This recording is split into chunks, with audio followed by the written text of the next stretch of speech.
Is it on? Yeah, something. No, I just unplugged the thing, didn't it? Okay. I can just at least have. You want to film it? Yeah, I don't think I can hold this for 15 minutes, man. So I'll just take some of it. No, Yes. there's no doubt. I'm just gonna.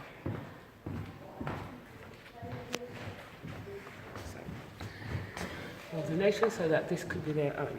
We're supported by the community who donate anything that somebody fleeing domestic abuse may need, from knickers to toothbrushes and creams and all that kind of stuff.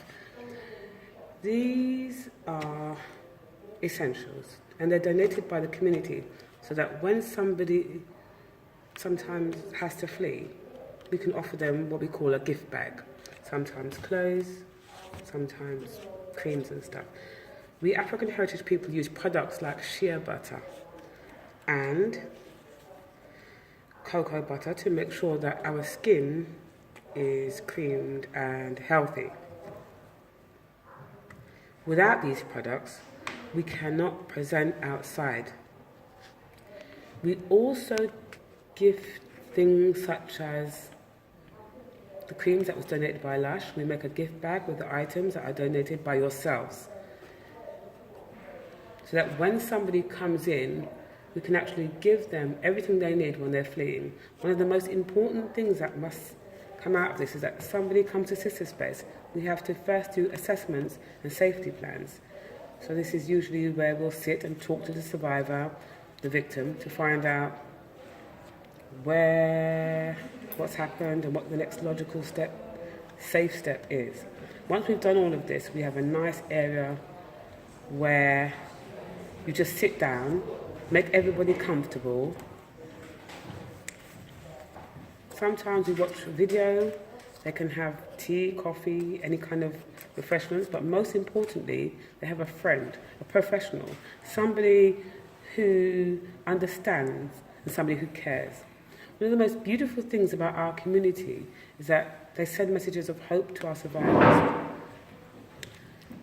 You cannot pour from an empty cup. Focus on self-love and fly, love and happiness. This is the difference it makes to their lives if they feel some hope that people care. Some of the challenges we face, there are many. I would go as far as to say finance is one of them, we're not funded. Many of us are dying because we walk into police stations and they'll say to us, we don't have red marks or bruises. Even today, even 2018, the police will still say they cannot see evidence of attack. So with no training, we have no choice but to try and help ourselves. Some of the officers will say, where's your evidence? To a dark-skinned person, you could slap me with all of your being.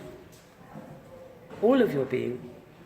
And I tell you, it's not going to produce a red mark or any other mark. Also, a lot of us are perceived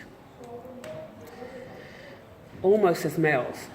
This strong black women doesn't allow us to be seen as in need of protection or help, or that there's any softness or anything. So often we are sent back out into the danger, and this is what happened to Valerie.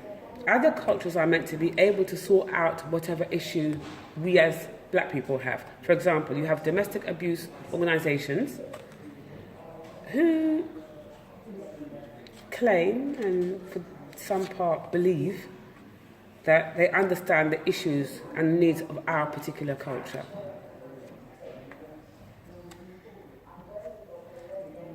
Be with Asians, South Americans, LGBT community, whatever. There are organisations who understand that this group needs to be helped by people who understand their backgrounds and culture and their issues and their faith and the atrocities they've faced. However, we as African heritage people, it seems, it's okay for us to be able to go to anybody. Anybody can help us with our thing. We're expected to believe that we can go to anybody and everybody. I will sit in front of somebody, I use myself as an example, and I don't bring other people into it. And I will look, and I said the other person may feel intimidated or whatever. And then I hear things like, I understand because my boyfriend is black. Oh my God, I didn't know Caribbean people or African people suffered domestic abuse. You guys are usually so tough. And I've heard that from an independent domestic violence advisor, an IDVA, who was in post. Should you bring it up that then you're just an angry person, an angry black woman. You're not a strong advocate fighting for domestic abuse. You're an angry black woman. So you get this barrier, and they almost take out their feelings about you on your services. And it's ridiculous. This is my second year in service to the community without pay. And it's hard, it's not easy, because there's a stack of bills there talking about the rent and the electricity and the gas and everything that Sistah Space has to pay. But there's a beautiful feeling when you see changes coming. And change is coming.